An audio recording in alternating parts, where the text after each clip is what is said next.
प्रकाश से आशय होता है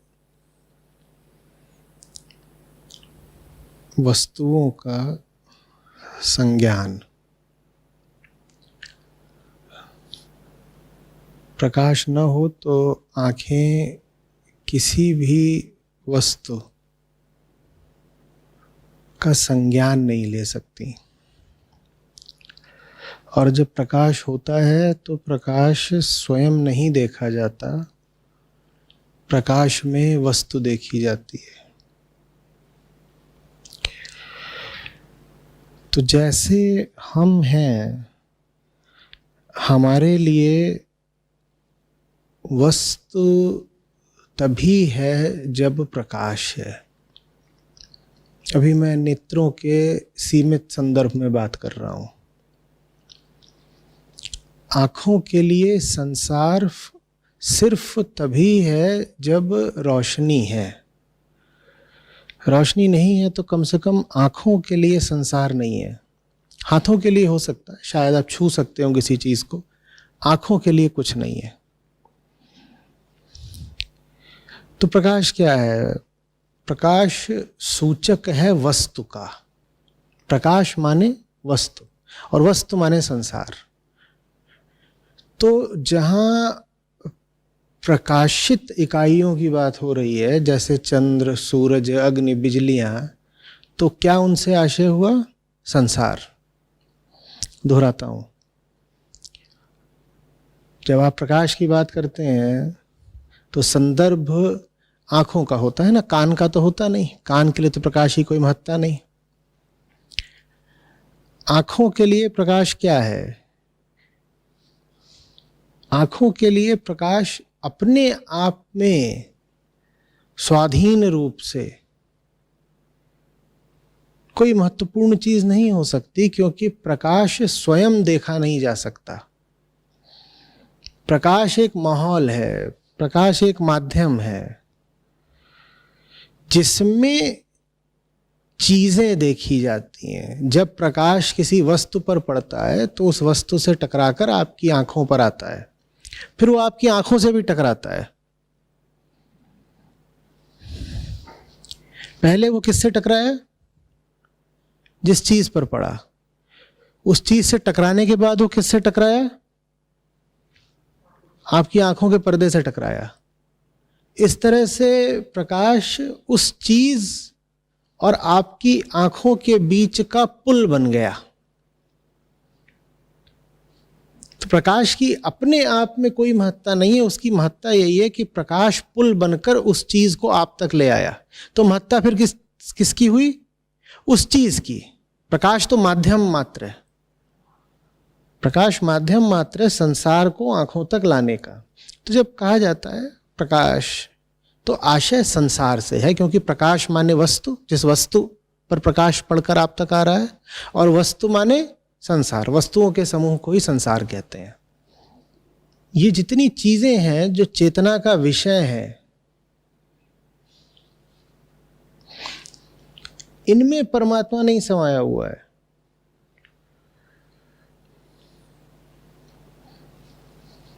इनसे नहीं है परमात्मा।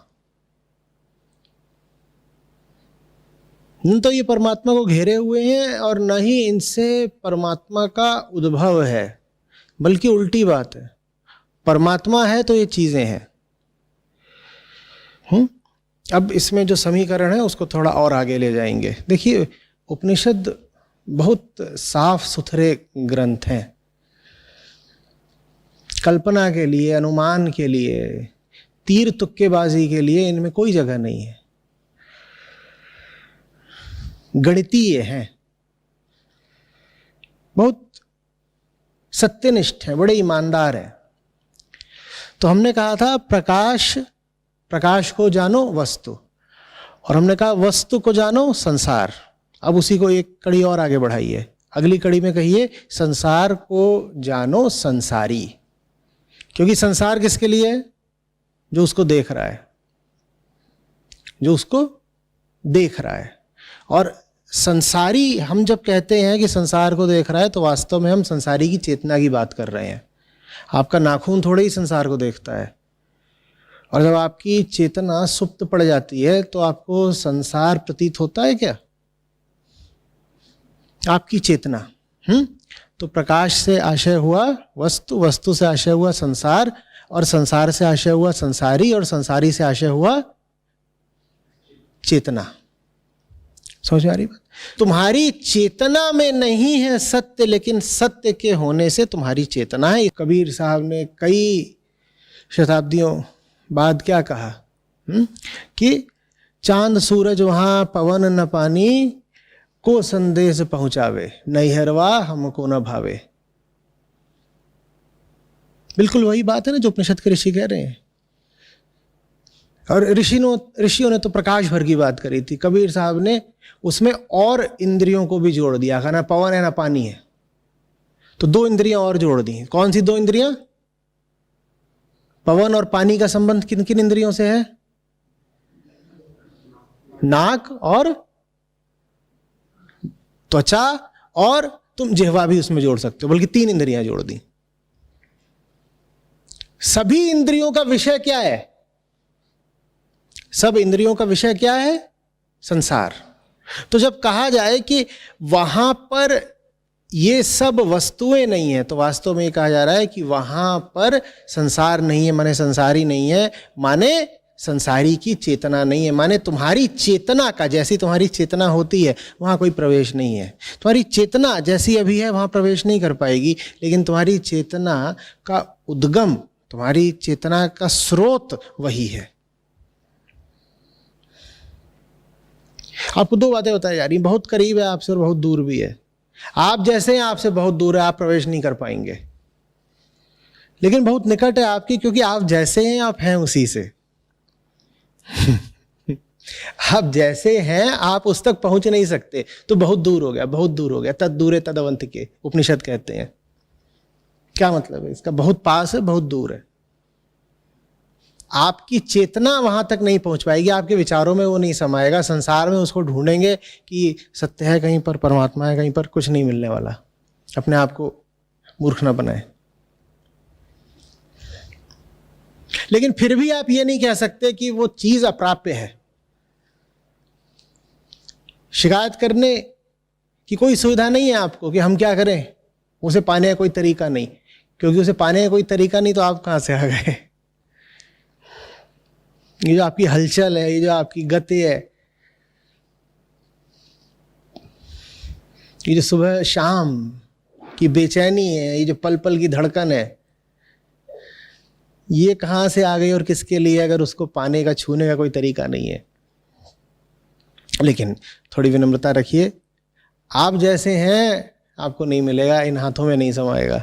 बहुत पास है अगर आप हटने को मिटने को तैयार हो, बहुत दूर है अगर आपको अपनी सत्ता, अपनी हस्ती, अपना वजूद जैसे आप हैं, अपनी अस्मिता बनाए ही रखनी है। तो ऐसे बनाए रखोगे तो कुछ नहीं होगा।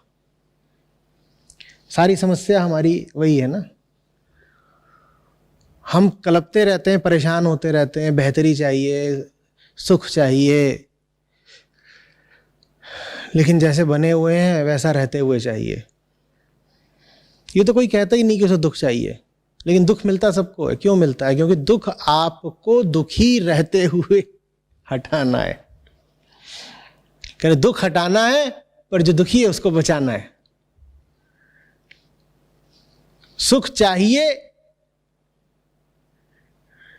दुखियारे को दुखियारा बने रहते हुए।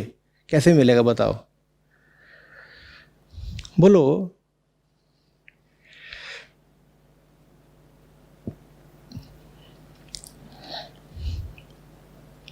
ये बात यहाँ कहने में आसान लग रही है, सैद्धांतिक रूप से सुनने में आसान लगती है, लेकिन हम दिन प्रतिदिन करते यही हैं।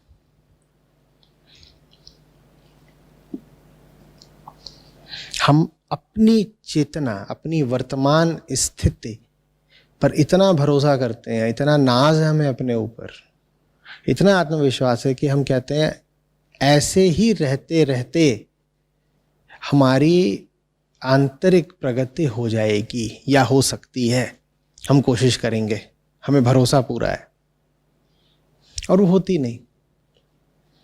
ऋषियों ने इसीलिए बार बार कहा है नहीं नहीं नहीं। उन्होंने और किसको नहीं बोला है, किसको नकारा है? उन्होंने हमारे आत्मविश्वास को नकारा है। वास्तव में सबसे बड़ा अंधविश्वास आत्मविश्वास ही है। हम सोचते हैं बाहर की किसी ऐसी चीज पे भरोसा कर लेना जो है ही नहीं, अंधविश्वास कहलाता है। नहीं, पहला अंधविश्वास है अपने भीतर की उस चीज पर भरोसा कर लेना जो है ही नहीं। भीतर हम सोचते हैं हमारे कोई सच बैठा हुआ है, भीतर हमारे कोई सच नहीं है, बस एक खालीपन, सूनापन, खोखलापन है। तो पहला अंधविश्वास है अपने पर भरोसा करना। आत्मविश्वास से बड़ा धोखा दूसरा नहीं।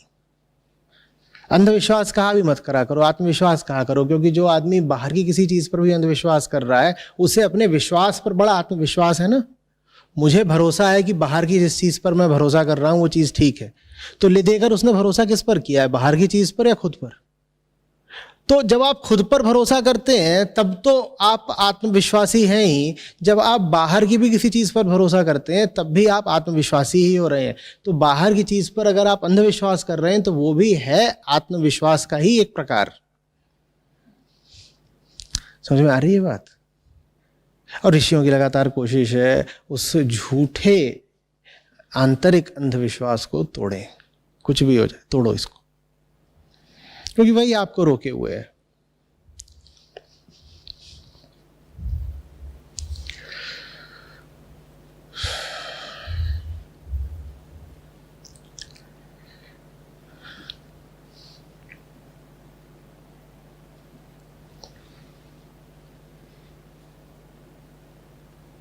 दो तरह के लोग होते हैं। एक वो जिन्हें खुद को छोड़ने से बड़ा डर लगता है, तो अपने आप को पकड़े रहते हैं। यही तो आत्मविश्वास है ना। उन्हें जताया भी जाता है, उन्हें दिखाया भी जाता है, उन्हें यदा कदा दिख भी जाता है कि उनके भीतर ऐसा कुछ नहीं जिस पर भरोसा किया जा सके। वो तो भी अपनी ही चाल चलने पर डटे रहते हैं। और दूसरे लोग होते हैं फिर हमारे साहब जैसे, जो कहते हैं नहीं हरवा हमका ना भावे, जो कहना शुरू कर देते हैं हमको नहीं पसंद है अपना वर्तमान स्वरूप, ये जो हम इस धरती से बहुत कुछ लेकर के खड़े हैं हमको पसंद नहीं है। नहीं हर यही है।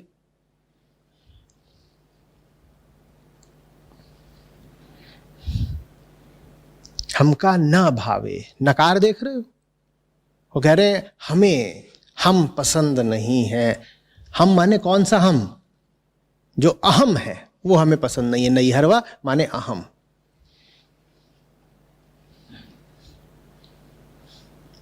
आसमान के हैं हम, जमीन पर गिर गए और यहां फंस गए हैं, यही नहीं है नीचे, ये हमें पसंद नहीं है।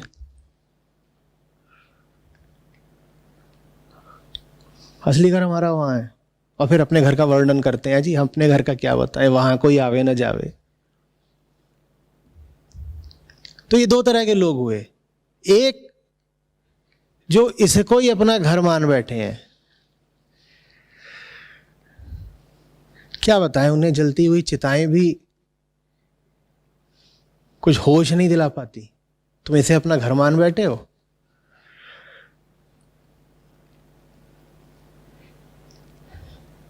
और दूसरे हैं जो कहते हैं अगर ये घर है तो ये हमका न भावे।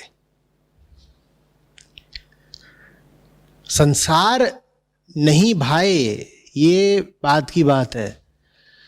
संसार अगर तुम्हें पीट पाट दे तो तुम कुछ समय के लिए कह सकते हो संसार हमें नहीं भाता। बहुत लोग कहने लगते हैं दुनिया महफिल मेरे काम की नहीं। क्यों काम की नहीं? क्योंकि पीट दिए गए। बात उससे आगे की हो रही है। बात हो रही है कि क्या जो तुम हो, तुम खुद को भाते हो क्या? अपने आप को भाना बंद करो।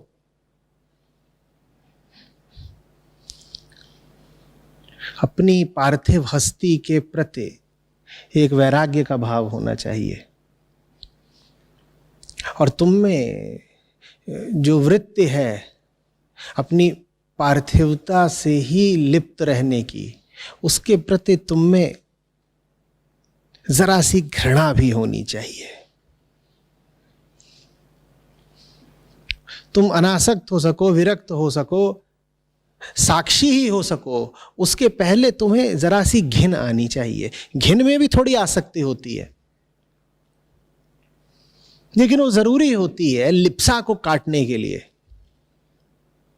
साक्षित्व तो अचानक से नहीं आ जाएगा, पूर्ण बैराग अचानक से नहीं आ जाएगा, पहले थोड़ी सी घिन आनी चाहिए। दिक्कत यह है कि घिन तो दूर की बात रही, हम अपने बड़े दीवाने होते हैं, हमें अपने पे बड़ा नाज होता है।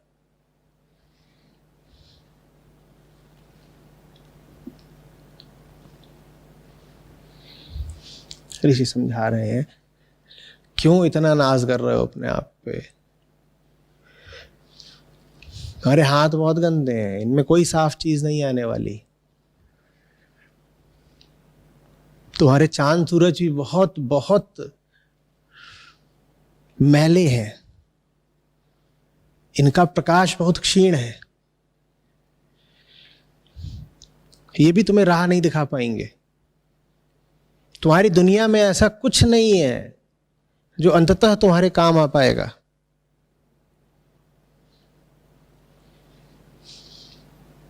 और इसकी जिम्मेदार दुनिया नहीं है, क्योंकि दुनिया अपने आप में कुछ नहीं है, तुम्हारी दुनिया है।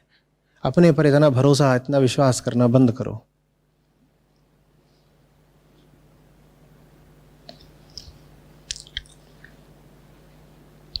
तो फिर क्या करें, क्या करें? जो तड़प रहा है उसके दीवाने मत हो जाओ। जो तड़प रहा है उसका नाम मैं है, वो तुम हो। उस पर क्या इतना भरोसा करते हो?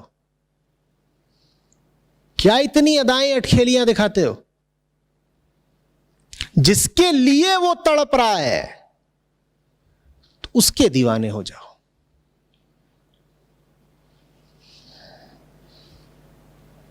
समझ में आ रही है बात? तुम कौन हो? तुम एक वेदना हो, कराह हो, एक पुकार हो। अंधेरे में, रात में दूर तक फैलती हुई एक चीख हो।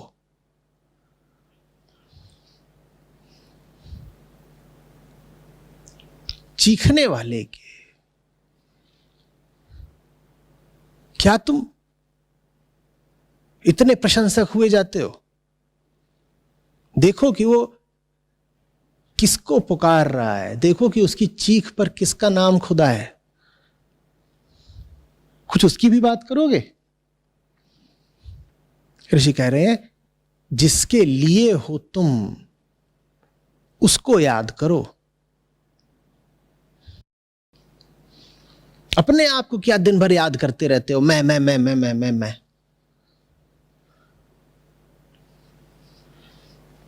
और अपने लिए नहीं हो तुम, क्योंकि अपने लिए तुम यदि होते तो तुम्हें तो तुम प्राप्त ही हो, तुम संतुष्ट होते अब तक।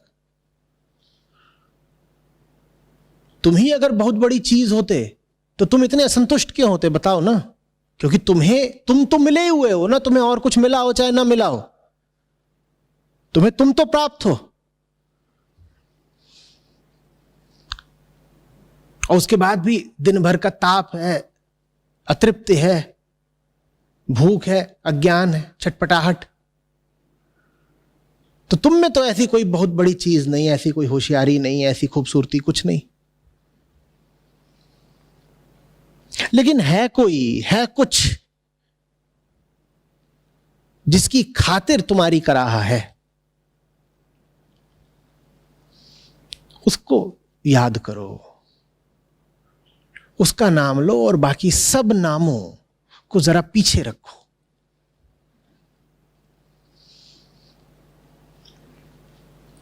यूं ही नहीं हो तुम, किसी के लिए हो तुम, सोद्देश्य हो तुम, सब प्रयोजन हो तुम।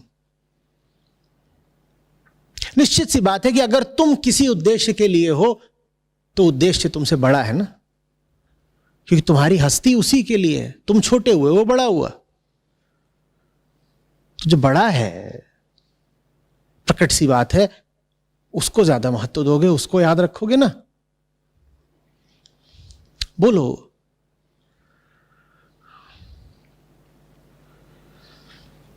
कटोरा तुम्हारा खाली है, पेट तुम्हारा खाली है, दांत देते फिरोगे, पेट बजा बजा के नाचोगे कि पेट मेरा खाली है और कटोरा मेरा खाली है, या उसको तलाशोगे जो तुम्हारे पात्र और पेट दोनों को भर देगा? बोलो। हम ऐसे ही हैं, हम जानते हैं हम कितने खाली हैं, हम अपने खालीपन को ही बजा बजा के नाचते रहते हैं, ऐसे कोई खाली ढोल बजाए। आवाज खूब आती है, आती है नहीं? हमसे भी आवाज कितनी ज्यादा आती है, जो खाली होता है उससे आवाज ज्यादा ही आती है।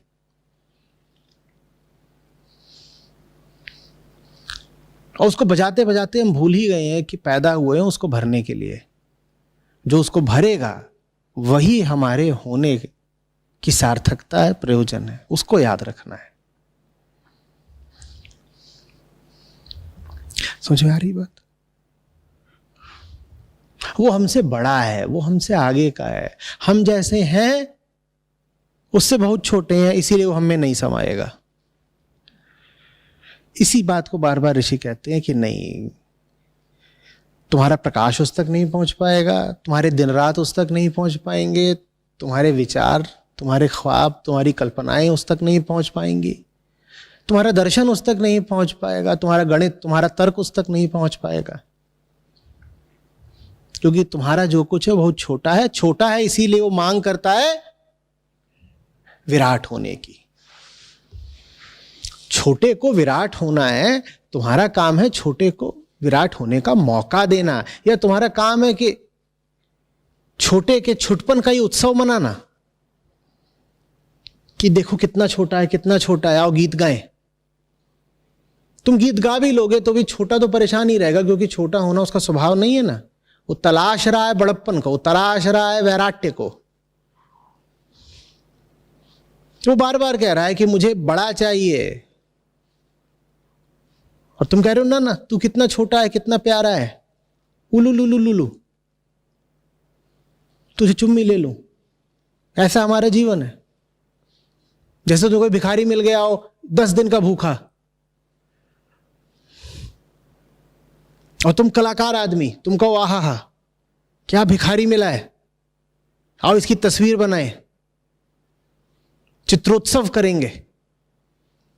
और तुम्हारा एक और दोस्त आ गया, कह रहा क्या भिखारी है, मैं इस भिखारी पर एक गीत लिखूंगा, ढोल बजा बजा के गाऊंगा। और भिखारी कह रहा है भाई मेरी वर्तमान हालत में ऐसा कुछ नहीं है जिसका तुम उत्सव मना सको। मेरी वर्तमान हालत सेलिब्रेट करने के लिए नहीं है, बदलने के लिए है। ये बात हमें समझ में नहीं आती। हमारी जो वर्तमान हालत है, तुम्हें उसका उत्सव नहीं मनाना है, गीत नहीं गाने हैं, नाचना नहीं है अपनी वर्तमान हालत पर। वो भिखारी करा रहा है, उसे खाने को कुछ चाहिए। तुम भिखारी पर कविता लिख रहे हो, गीत लिख रहे हो, पूरा ऑर्केस्ट्रा बुला लिया है। वो रो रहा है, कह रहा है तुम मेरी हालत में ऐसा क्या देख रहे हो कि तुमको राग रंग सूझ रहा है, मजा दिख रहा है तुम्हें मुझ में। मैं तो चाहता हूं कि मेरी वर्तमान हालत बदले, और तुम मेरी वर्तमान हालत को ही गौरवान्वित कर रहे हो। ऐसे ही हम हैं। वो भिखारी कौन है? कौन है राघव? वो हम हैं। हम अपनी वर्तमान हालत को बदल नहीं रहे हैं। हम क्या कर रहे हैं? हम उसी का गीत गा रहे हैं। आह, तस्वीर खींची जा रही है, लेख लिखे जा रहे हैं, नाच गाना चल रहा है, और भिखारी कह रहा है ये सब कुछ देर तक और चलता रहा तो मैं बचूंगा नहीं। उसकी मौत तो पता चल जाएगी, क्यों कटे पेड़ की तरह गिर पड़ेगा, भूखा है बहुत। हमारी मौत आंतरिक होती है, पता भी नहीं चलती।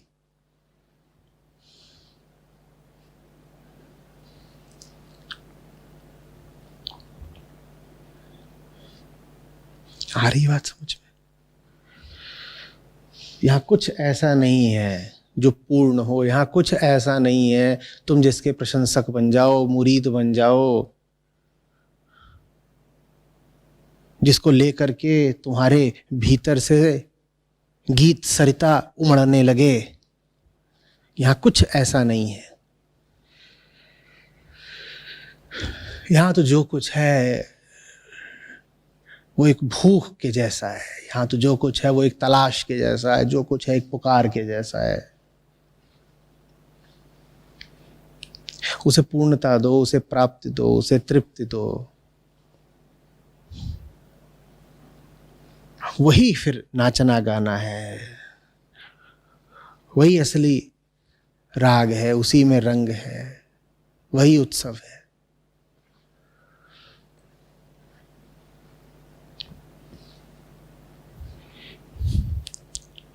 सच के अलावा किसका त्योहार मनाने लग गए बताओ ना। दोनों बातें हमेशा एक साथ रहेंगी। और कितना सुंदर है ना, नैहरवा हमका न भावे, नैहरवा हमका न भावे, नैहरवा हमका न भावे, 3 बार। साईं की नगरी परम अति सुंदर, जहां कोई आवे न जावे। बात देख रहे हो, 3 बार नकारा पहले, फिर ये कहने का हक मिला साईं की नगरी परम अति सुंदर।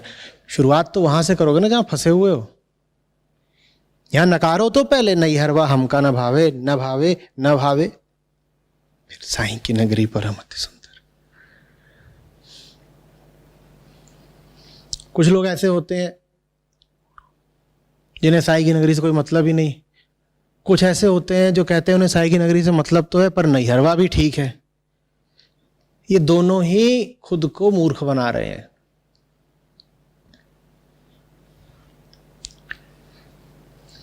पहले नेति नेति करनी पड़ेगी उन सब की जो तुम्हें बांधे हुए हैं, पकड़े हुए हैं। अभी उस दिन मैं कह रहा था कि जो त्रिदेव है, त्रिपुटी है, उसमें महादेव का स्थान सबसे ऊंचा इसीलिए है क्योंकि वो नकार के प्रतीक हैं, वो समाप्ति के सूचक हैं। शुरू करना आसान होता है, रोकना कठिन होता है। ठीक वैसे जैसे जीवन की शुरुआत बहुत आसानी से हो जाती है, पर जीवन से मुक्ति, मैं मृत्यु की बात नहीं कर रहा, मुक्ति बड़ी मुश्किल से मिलती है। अपने जीवन में इसी का प्रवेश करा लेना आसान है, पर जीवन में तुम जिन बंधनों में बंध गए हो उनको काटना जानते हो ना कितना मुश्किल है। शिव काटते हैं, इसीलिए शिव सर्वोच्च है, ब्रह्मा से भी ऊपर, विष्णु से भी। काटना ऊपर की बात है, इसीलिए पहले काटने की बात करनी पड़ेगी। नैहरवा हमका न भावे, न भावे, न भावे, फिर कहो साईं की नगरी परम अति सुंदर।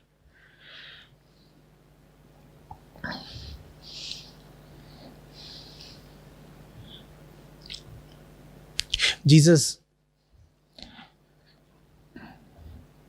की बात है, बाइबल में कहते हैं जब तक तुम ऐसे ना हो जाओ कि तुम अपने घर से, परिवार से, समाज से, माँ बाप से, पत्नी से, यहाँ तक कि खुद से और अपनी जिंदगी से भी घृणा ना हो जाए, तब तक तुम मेरे पास नहीं आ सकते। नैहरवा हमका ना भावे,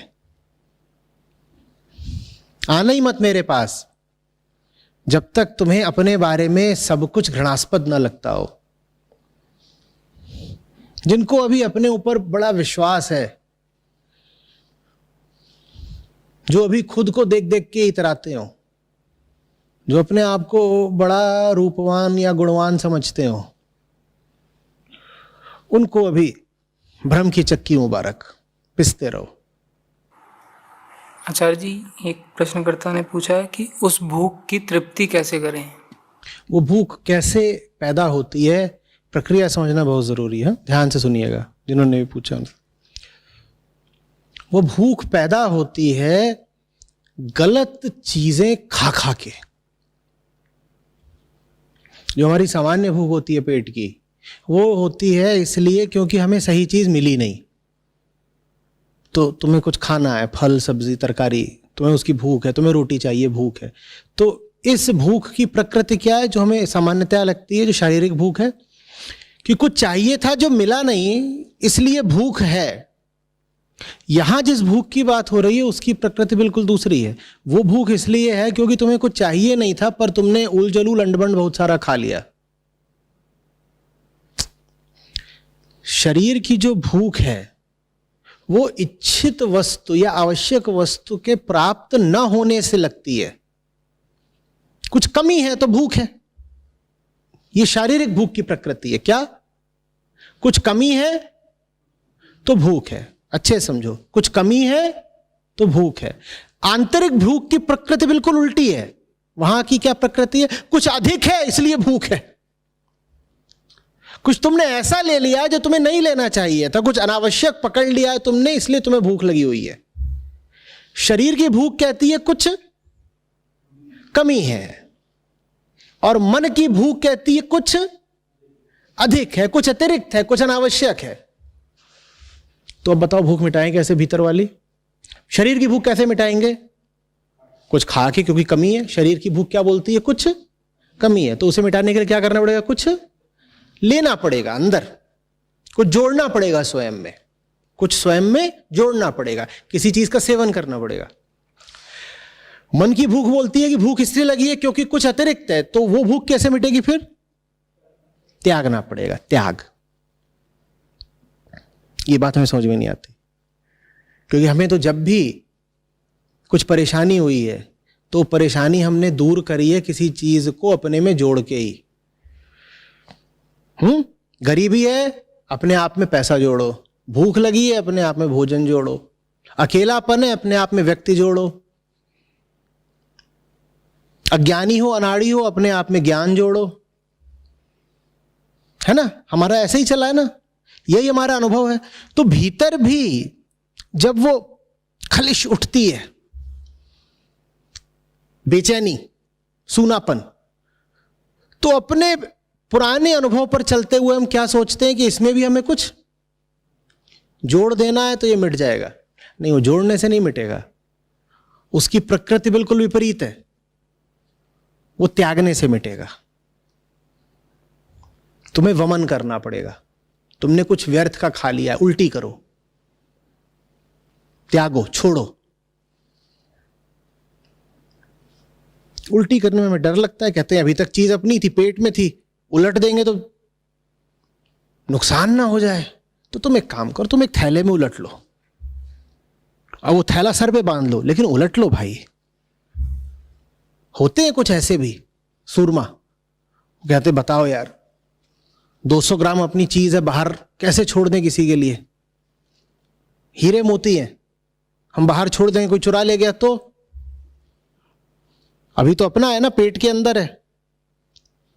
ऐसी हमारी हालत है। अब हंस रहे हो तुम लोग कि ऐसा कौन होगा, इतना बेवकूफ कौन होगा कि वमन करते समय कहेगा कि हीरे मोती हैं और हम उल्टी कर देंगे, वो उल्टी कोई चुरा ले गया तो।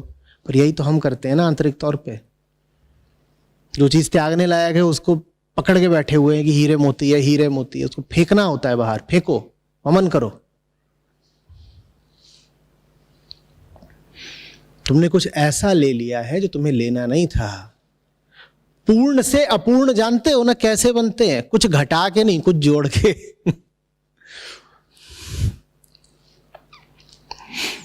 पूर्ण में से कुछ घटा दो तो वो पूर्ण ही रहता है। लेकिन बड़ी त्रासद, बड़ी दुखद घटना घट जाती है जब तुम पूर्ण में कुछ जोड़ने की कोशिश करते हो। उपनिषद यहां तक तो कहते हैं कि पूर्ण से पूर्ण को हटा दो तो भी पूर्ण ही शेष रहता है। लेकिन एक बात वो साफ साफ नहीं बोलते कभी, वो मैं बता रहा हूं तुमको। पूर्ण से पूर्ण हटा दोगे तो पूर्ण ही शेष रहेगा, लेकिन पूर्ण में अगर कुछ जोड़ दोगे तो वो अपूर्ण बन जाएगा। पूर्ण में से पूर्ण घटा देना ये तो कुछ नहीं, लीला है, मजेदार बात है। पूर्ण में कुछ जोड़ने की कोशिश करना, हिमाकत करना, धृष्टता, दुस्साहस करना, ये माया है। जो पूरा है उसमें भी कुछ जोड़ना है, ये हम करते हैं। अहंकार पूर्ण से वास्तव में छोटा नहीं होता, वो पूर्ण से थोड़ा बड़ा होता है। वो कहता है पूर्ण वास्तव में पूरा है नहीं, हम उसमें कुछ और जोड़ेंगे, कुछ हासिल करेंगे। और हासिल कैसे करेंगे? जन्म लेकर के। अब वो जन्म लिया है और दुनिया में कुछ हासिल करने निकले हुए हैं। कह रहे बिना जन्म लिए मजा नहीं आ रहा था, ये मुक्ति वगैरह काफी उबाऊ बात थी, तो अब हम बंधनों में उतरे हैं, कुछ यहां पे करतूत करके दिखाएंगे, मैदान मारेंगे, दुनिया जीतेंगे, बादशाहत हासिल करेंगे। समझ में आ रही है बात? अहंकार आत्मा का अभाव नहीं है, अहंकार आत्मा के ऊपर पड़ा हुआ आवरण है। अहंकार है आत्मा में कुछ जो जुड़ गया। आत्मा विलुप्त तो हो नहीं सकती, या हो सकती है? वो तो अनंत है। वास्तव में उस पर कोई आवरण भी नहीं पड़ सकता, इसीलिए वो जो आवरण पड़ता है उसको कहते हैं मिथ्या है, झूठ है, माया है। पर अहंकार कहता है जो अनंत आत्मा है मैं उस पर भी कुछ और जोड़ दूंगा। जैसे आवरण डाल दो किसी एक चीज पे, किसी भी चीज के ऊपर जो तुम आवरण डालते हो, जो उसके ऊपर का लिहाफ होता है, एनवेलप होता है, वो उससे बड़ा ही होगा ना, बड़ा ही तो होगा। तो अहंकार अपनी दृष्टि में आत्मा से बड़ा होता है। आत्मा से बड़ा कुछ हो नहीं सकता, तो फिर हम कहते हैं कि अहंकार क्या है? मिथ्या है, झूठ है। पर अपनी नजर में वो क्या होता है? वो ढक लेता है, वो आच्छादित कर लेता है, वो ऑफस्केट कर लेता है, वो एनवेलप कर लेता है। किसको? सत्य को भी। तो ऐसे मिटानी है भूख। कैसे? कुछ हटा के, कुछ छोड़ के, कुछ वमन करके।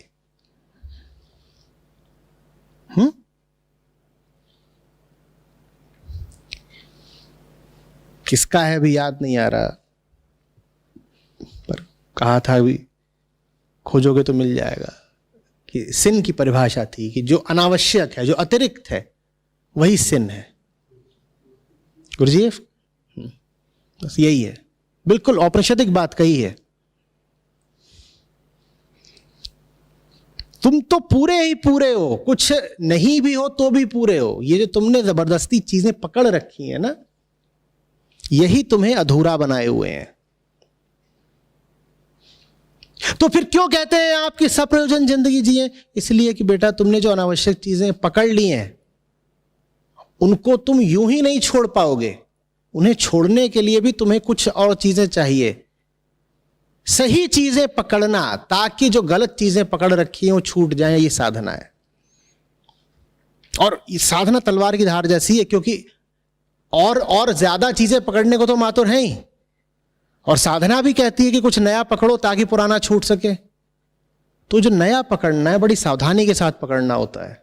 नहीं तो ये होगा कि अगर पुरानी 10 चीजें थी तो उन 10 चीजों को छुड़ाने के नाम पर तुम एक और 11वीं चीज पकड़ लोगे। 11वीं चीज ऐसी हो कि पुरानी पकड़ी हुई 10 चीजों को छुड़ा दे। ये बड़ी सावधानी का काम है।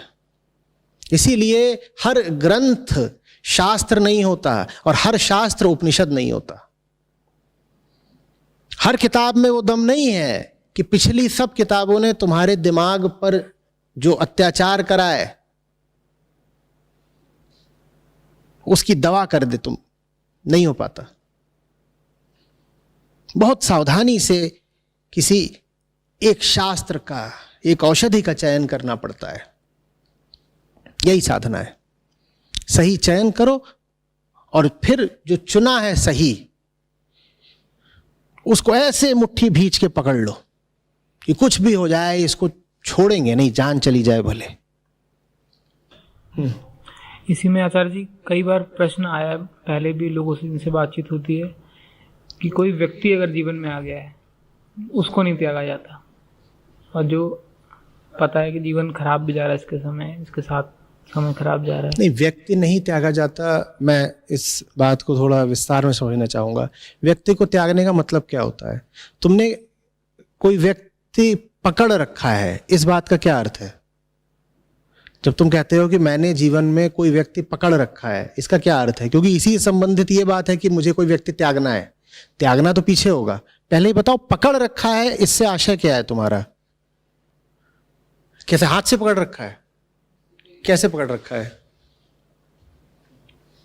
मन से रिश्ता, जैसे रिश्ता है कोई अगर, तो वो मोह कह लीजिए, मोह एक तरह से। वो उस मोह से किसको लाभ हो रहा है, तुमको या उस व्यक्ति को?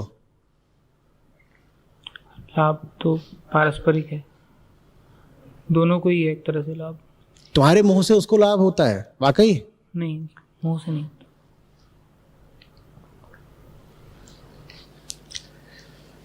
किसी व्यक्ति को त्यागने की बात उसी तल पर होगी ना जिस तल पर तुमने उसे पकड़ रखा है। तुमने उसे हाथ से तो पकड़ रखा नहीं है, ये पकड़ रखा है हाथ से, तुमने उसे मन से पकड़ रखा है ना, और मन से तुमने उसे अपने स्वार्थ की खातिर पकड़ रखा है, तो उससे जो तुम्हारा स्वार्थ है वो त्याग दो। व्यक्ति नहीं त्यागना होता, व्यक्ति से संबंधित अपना स्वार्थ त्यागना होता है। क्योंकि व्यक्ति को त्यागने जैसी बात ही बड़ी विचित्र है। व्यक्ति को पकड़ किसने रखा होता है? किसी ने नहीं।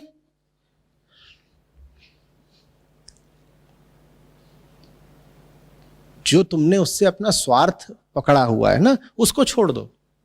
उसके बाद तुम भले ही उस व्यक्ति के साथ एक कमरे में भी रह रहे हो, तो भी तुम उससे लिप्त नहीं हो, आसक्त नहीं हो, बद्ध नहीं हो।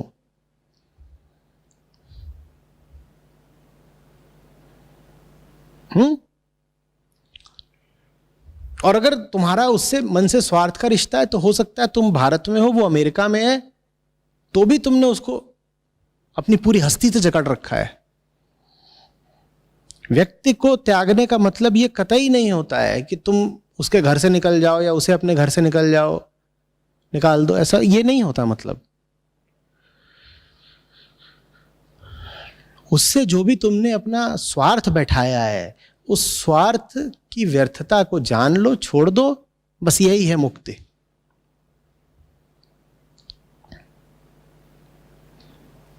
और इस मुक्ति में तुम्हारा भी भला है, उस व्यक्ति का भी भला है। क्योंकि जब रिश्ता स्वार्थ का नहीं होगा तो फिर उस रिश्ते में भलाई आती है।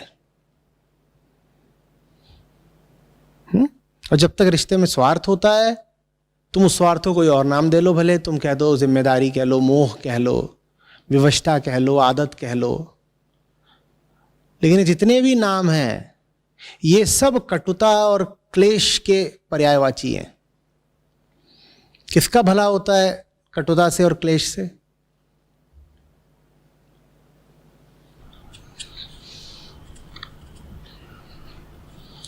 प्रणाम आचार्य जी।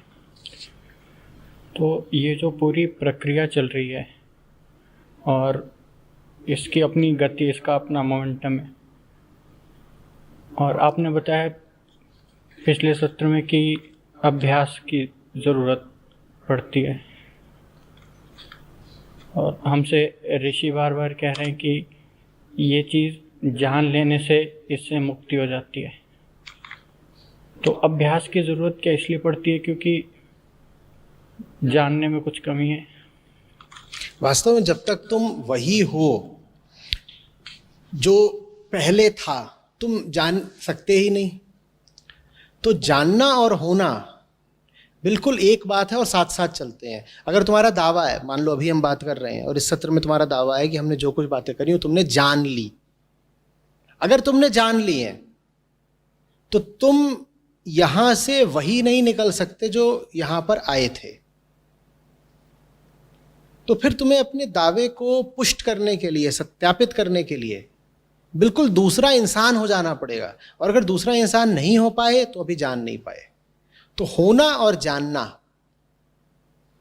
इनको लगातार एक मानना। तुम सिर्फ उतना ही जानते हो जितना तुम हो गए हो। Knowing must be authenticated by being. अगर बीइंग नहीं हुई है तो नोइंग का दंभ मत भरो।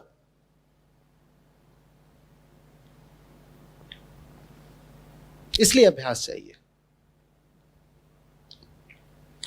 अभी आपने आचार्य जी बताया कि हमने काफ़ी कुछ पकड़ लिया होता है, क्योंकि अगर आपने बताया कि अगर आप पूर्ण में से कुछ घटा दोगे तो वो पूर्ण ही है, लेकिन अगर आप कुछ जोड़ देते हो तो उसमें पूर्णता आती है। और जोड़ा जा नहीं सकता क्योंकि पूर्ण अनंत है।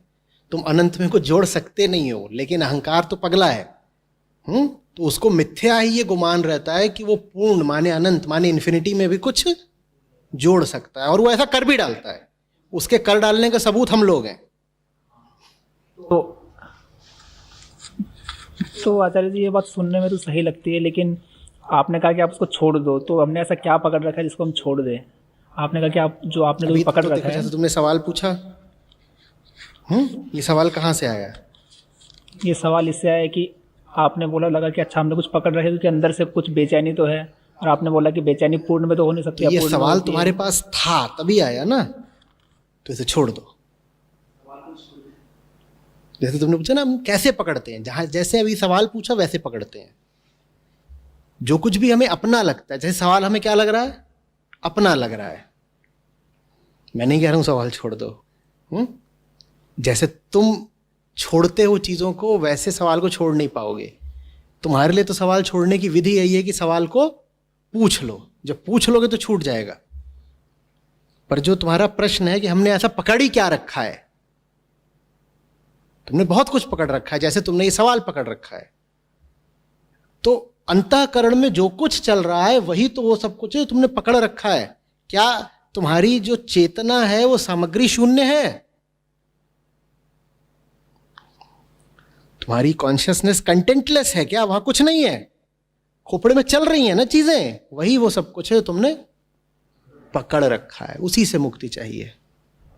तो आपने बोला कि सवाल पूछ लो, तो जो आपने चीज़ें छुपा रखी है वो बता दो।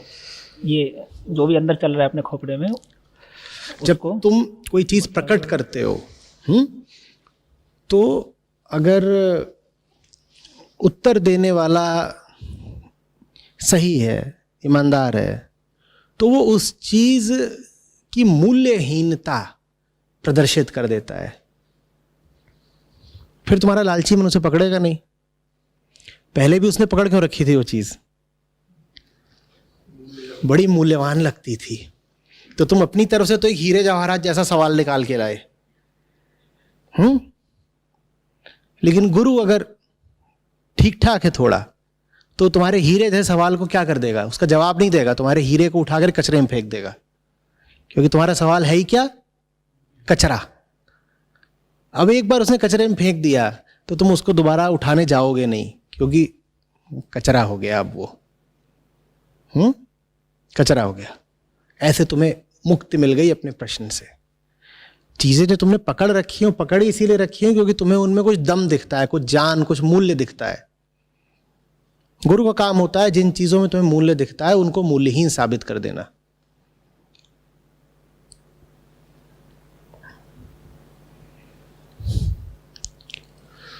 और इसको आचार्य जी गुरु के सामने बोलना, तो आपने बोला कि वो आपको दिखा देगा कि ये कचरा है, लेकिन जब हम चीज़ें छुपाते हैं या अपने अंदर रख लेते हैं तो हम सबके सामने इसलिए नहीं बोल पाते कि हमें लगता है कि भाई लोग तो जज करेंगे, या मान लो क्योंकि हर कोई एक जैसा नहीं होता ना।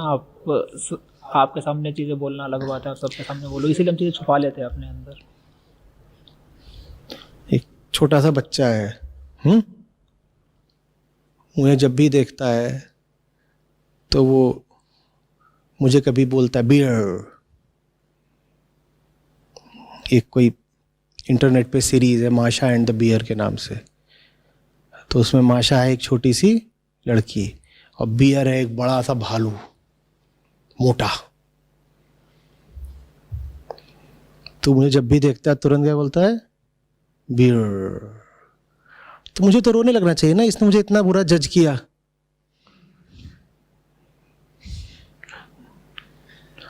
अभी मैं 10 बार सुन के आ रहा हूं, वहां बाहर भी निकल रहा था तो बियर।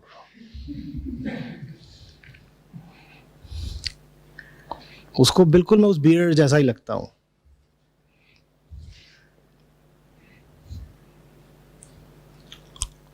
मैं क्या कहना चाह रहा हूं?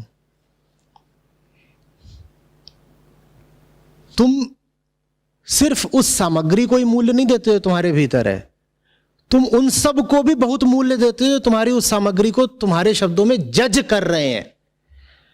जो जज कर रहा है, अगर मुझे पता ही हो कि बच्चे समान है तो मुझे बुरा क्यों लगेगा? तुम्हारी नजरों में बड़ी कीमत है इन सब की जो तुम्हें जज करते हैं। तुम तो इन्हें बिल्कुल इन्हें yes my lord your honour जज ही बना दिया तुमने इनको, वो भी बिल्कुल सुप्रीम कोर्ट का। कोई तुम्हें जज कर रहा है, उसकी कही बात की तुम इतनी कीमत करने लग गए, इसका मतलब है तुम किसकी कीमत कर रहे हो? वो जिससे वो बात आ रही है वो है इस लायक कि तुम उसको इतना महत्व, इतनी इज्जत दे रहे हो? तो ये तो अजीब बात है, तुम जिसको देखो उसी को मूल्य दिए जा रहे हो। तुम्हारे भीतर जो सामग्री है तुम उसको ही मूल्य देते हो। वो सामग्री भीतर से बाहर आ गई तो उस सामग्री को जो लोग जज कर रहे हैं तुम उनको भी मूल्य देते हो। तुम्हारी नजरों में तो सब बहुत कीमती है, हैं? जैसे कि कोई ड्राइवर हो, वो गाड़ी इसलिए नहीं चला रहा है, कह रहा साइकिल वाला आ रहा है, नहीं नहीं आप आगे निकलिए, आप आगे निकलिए। कह सब बहुत कीमती है, साइकिल वाले को भी तो साइड देनी पड़ती है ना। कोई छोटा बच्चा आ रहा है अपनी ट्राईसाइकिल लेके, उसको भी कह रहे नहीं नहीं आप आगे निकलिए, आप आगे निकल। तुम चलाओगे कब? तुम्हारे लिए सब बहुत कीमती है, तो तुम्हें मंजिल कैसे मिलेगी? तुम्हारी गाड़ी ही नहीं चलेगी, बड़े हैवी ड्राइवर हो। सबको तुम आगे ही निकलने दे रहे हो, अगर रुक के, तो तुम अपनी मंजिल तक कैसे पहुंचोगे ये बताओ। बात तुम्हारी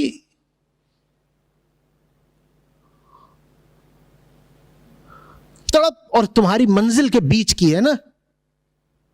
तुम्हें बाकी सब इतने दिखाई क्यों देते हैं? अंधू पंदू क्यों दिखाई देते हैं? कि जैसे कोई जंबो जेट का पायलट हो,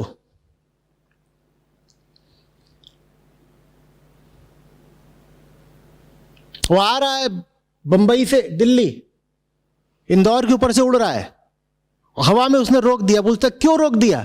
बोलते निचे वो रेड सिग्नल है। अबे तुम अलग तल के खिलाड़ी हो भाई, तुम्हें उस नीचे वाले रेड सिग्नल से क्या मतलब है? या बोल रहे हो नीचे वो लूना वाला हॉर्न मार रहा था ना, तो मैंने कहा वो आगे निकल जाए, इसीलिए मैंने हवा में अपना जहाज ही रोक दिया। तुम्हारी मंजिल आसमानों की, बाकी लोग जमीनों के खिलाड़ी, तुम्हें उनकी इतनी परवाह क्यों हो गई?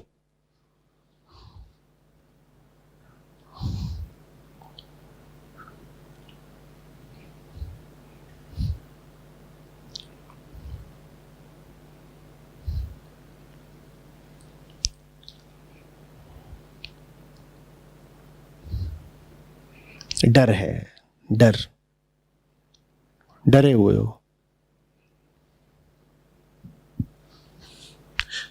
डर नहीं हटेगा जब तक उस डरे हुए इंसान से तुमको बहुत प्यार रहेगा। बोलो राघवा हमका ना भावे।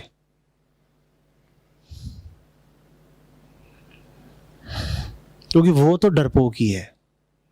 वो जो इतना डरपोक है, गलीच, उसकी क्या कदर करनी? हटा उसको। वो जो कुछ भी चाहता है हम उल्टा ही करेंगे उसका, फिक्र नहीं करेंगे, कीमत ही नहीं देंगे। वो जो कुछ भी बोल रहा है पड़ा रहे, हम कुछ और कर रहे हैं।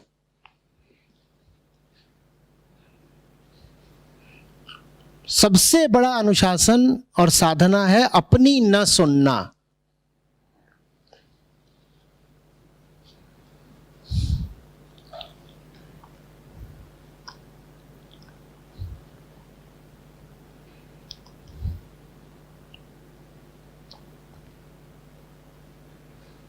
अरे बात समझ। डर मिटाना है, डर त्यागना है, तो डरे हुए को त्याग दो। और डरा हुआ बेकार की बातें बोलता है, सुनो ही मत उसकी, ऐसे त्यागा जाता है उसे। अपनी डरी हुई हालत में वो जो कुछ भी बोल रहा है उस पर कान ही मत धरो।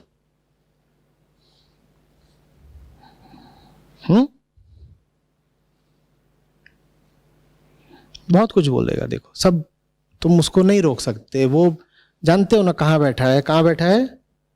शरीर में बैठा है। तुम्हारा रेशा रेशा, तुम्हारी एक एक कोशिका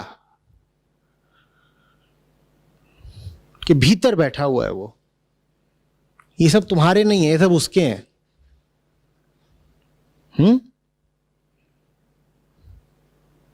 तुम्हारा जो डीएनए है वो उसका प्रतिनिधि है।